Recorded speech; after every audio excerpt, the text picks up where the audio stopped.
South Africa has called for civilians in Palestine to be protected from further bombardment. It says the Save the Children organization has reported that the number of children killed in Gaza in the last 3 weeks has surpassed the annual number of children killed in all the world's conflicts since 2019. And Save the Children estimating that these numbers are likely to go up as more than 1,000 children are missing, with many trapped under rubble due to Israeli airstrikes. The International Relations Department says those responsible for the deaths of children must be held accountable for war crimes and crimes against humanity. It adds that the crime of genocide must also be investigated, saying that the scale of deaths in Gaza is a direct result of unlawful actions by Israel and against residents of Gaza. And the government is again calling for an immediate ceasefire. Let's stay with this now and speak to a Palestinian who's living in South Africa, Hassona Aldramly, and he's also the counsellor at the Embassy of the State of Palestine. Thank you so much for talking to us. A very difficult time you are going through. Personally, our condolences on losing 10 family members. Are you able to tell us what happened? Yeah, thank you. Firstly, thank you very much for hosting me for this. If I want to describe what is happening in Palestine, especially Gaza, it's tragic, it's horrible. It's a brutal attack everywhere. More than 7,650 Palestinian people were died since 7th of October. 50% of this number are from children. We have around 1,800 Palestinian people are missing under the rubbles. We don't know anything about them. Israel, with no mercy, striking, bombarding everywhere in Gaza. They don't differentiate between innocent Palestinian people or resistance in Gaza.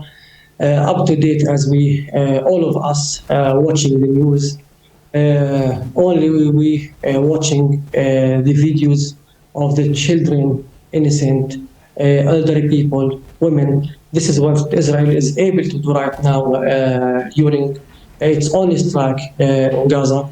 As you know, Israel as apartheid colonial power, colonial Israel since 1948. 75 years of suffering of the Palestinian people, 75 years of catastrophe of the Palestinian people, and the result of the silence of the international community, the result of silence and not providing the Palestinian what is necessary from protection, it's led the situation to what we have right now. As a Palestinian, we will experience more and more that savages, a brutal attack on Gaza. Especially, personally, yesterday I experienced that with my family. Part of my family were died. They have died yesterday. As a Palestinian living in South Africa, and I'm not only the first person. I'm not only the person who are living in South Africa. In South Africa, we have. So, Hassona, pardon me for interrupting you there. Please, my apologies. I just want to stay with this issue of your family as you're talking about them. Do you know what happened at the time? What led to their deaths? Were they at home? Are you able to just give us a bit more on the circumstances? Yes, of course. Every day, when I wake up every day in the morning, even before I do anything, I call my family. Once or twice, sometimes 3 times during the day, to check on them if they are okay, if there is any problem. Yesterday morning, I called them as usual. They informed me there is 10 members of my family were died by a strike from Israel. I grew up in this area. I know the people who have been died at the time. We grew up together. They are not part of any Palestinian resistance. They are civilians, children, and part of them is still under the rubble. But the problem as a Palestinian now, not with the people who already died. The people now who died between the hands of Almighty. But our problem with the people who are living there, who are experiencing that brutal strike on Gaza. You know, during my conversation with them, what they're telling me, Hassona is alive. And for you then, you know, are you able to tell us, because you say there were children also among the 10, who else was among the 10 as part of your family members? Sorry, I didn't hear the question. Can you ask again, please? So who else, so can you describe these family members to us, your relatives? Yeah, right now, all what I can tell you, there is 5 innocent children were taken out of the rubble, and there is rest under the rubble. You know, since yesterday, with no food, if they're still alive. You know, if they are alive, if I will assume that they are alive under the rubble, there is no food, no water, there is nothing. And anyway, the final result, they will die because there is nothing. If I assume that they are. But that massive strike, six floors has been destroyed once. What do you expect? It must it must be very tough for you that you have to live with this, and you are so far away from your family.